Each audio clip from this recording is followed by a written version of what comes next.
Alrighty, welcome back to Sports Dose and a recap of all the sport that took place this past weekend. And boy, did we have a lot of sport. The Rugby World Cup, the start of the NFL, UFC 293, and the US Open. A lot to talk about in a short period of time, but let's get into it. Starting with the Rugby World Cup in France, does it just not look lit? All our mates, a handful of our friends are there. It looks warm, beer looks cold. It's just a dream environment. A humdinger of an opening game, France against New Zealand, and then a humdinger to end the weekend, Fiji against Wales. We probably needed that game just to, get that adrenaline rush on a Sunday night, especially after the Boks just won. What did we learn from this weekend? Definitely learned that there are favorites and there are pretenders. And if I had to do a power ranking system, I would do it as follows. It would go France on top, Ireland second, SA in third. It would go England, Wales, New Zealand. Why do I put England and Wales there? The only reason I put England and Wales there is because they're on the easier side of the draw. England tend to get it right in World Cups, and Wales have Warren Gatland, who is a smart coach. He would have come prepared. He wouldn't have given too much away when the Boks smashed them 50 whatever a couple of weeks ago. He would have kept his cards close to his chest and then brought it out for the World Cup. And those guys defended 253 hits.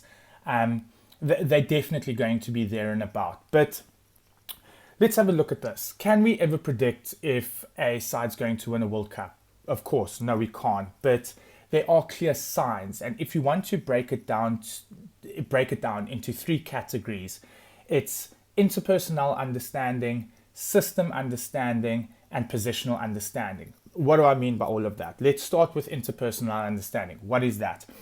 In 2019, the Boks obviously won the Rugby World Cup, and we just so happened to have 23 guys from the Stormers.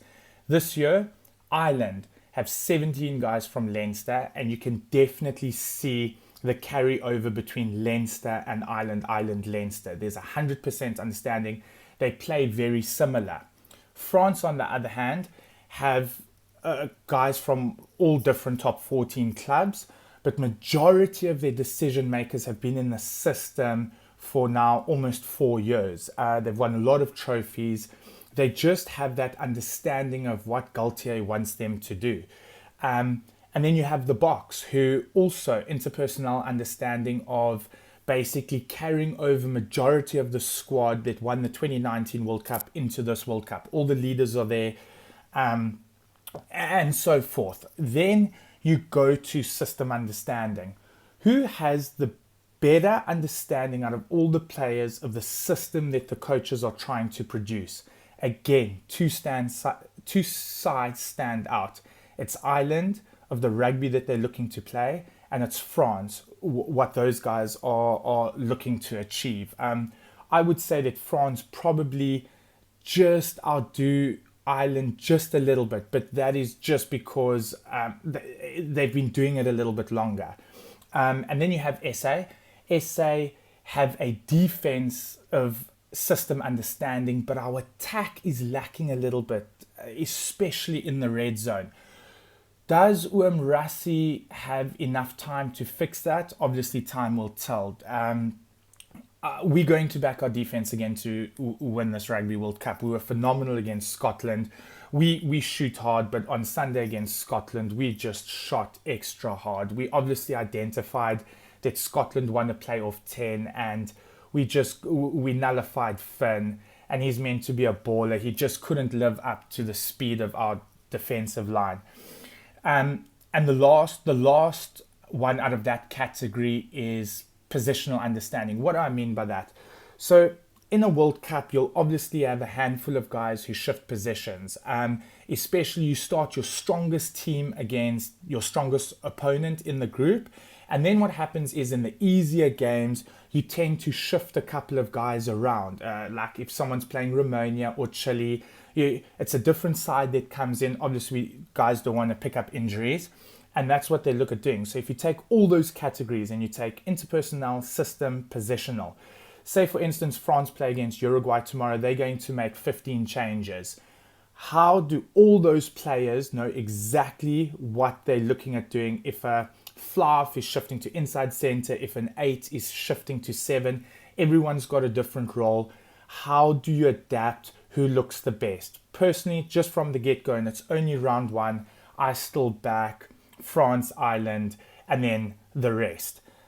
New Zealand just looked broken, unfortunately, and it's just a carry on from what we did to them at Twickenham. It's not the All Blacks of old, but yeah, one of those things. England as well. Australia don't have time. 43 debutants since the last World Cup. New coach Eddie Jones. They just don't have enough time to adapt, and I won't be surprised if they don't make it out the group. Wales beat them and Fiji beat them. Great bet for this weekend, Fiji to beat Australia. That's definitely something that I'll be doing. We will get into more of that rugby-related stuff a little bit later, but all around, good to have the Rugby World Cup, and it just looks exciting. We also had the start of the World Cup. We just spoke about the World Cup. We also had the start of the NFL, and it opened up with the reigning champs, the Chiefs against the Lions. Lions pulled it off at Arrowhead. No one was expecting that, even without Travis Kelce. You just back Patty Mahomes to get the job done. But they ended up losing. A couple of standout performers and sides that just really do look like they're going to be competing at the end. Definitely the Browns. Deshaun Watson being traded there, getting a couple of better rub and tugs there in Cleveland. The Ravens with Lamar Jackson and Odell Beckham Jr. It was, it really was where you can just see that those two sides have the firepower to go the whole way. A couple of other results that we had the Buccaneers surprising the Vikings. Baker Mayfield taking over from Tom Brady, and he pulled it off. It was 2017. He did really well. Patriots against Eagles, Jalen Hurts. Now, they obviously lost in the Super Bowl last year to the Kansas City Chiefs.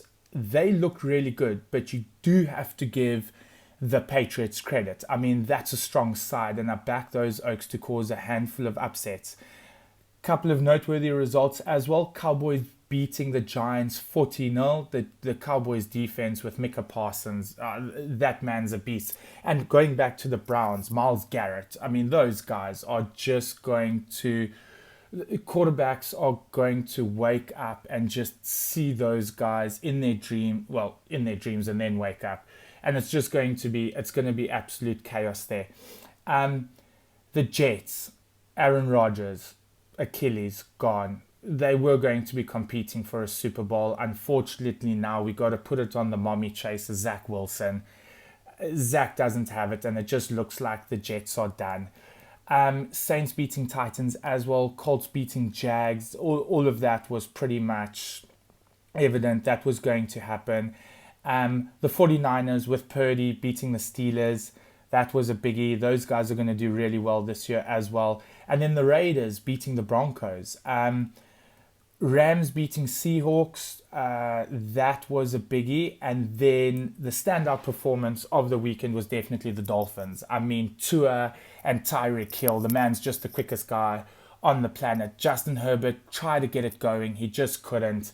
But yeah, the Dolphins, that with Tua, Tyreek has been in the league like 8 years, and it just looks like he's getting quicker and quicker. But excited for round 2, a couple of awesome bets we're going to throw out as well. And then we just got to finish off with UFC 293, Adesanya against Strickland. What an upset. No one was expecting that. Honestly, in all the fights that I've ever watched Izzy fight, that was the first time in my life I've seen him on a back foot from round 1 to round 5. Strickland definitely did his homework, always countered Izzy's kicks, and yeah, just kept him under pressure. Izzy's fought too much, and he just needs a break, and once he's had his break, let's have a couple of other guys like Trickus get involved, and then Izzy to come back and regain his title. And to finish off the US Open, Novak Djokovic getting the big 24. The man is now considered, and it's tough to say as a Rafa supporter, but a GOAT. He could easily get to 30. Coco Gauff beating Irina Sabalenka as well. Big ups to them. But yeah, Novak repping Kobe, Mamba mentality. Let's see how it all plays out going forward.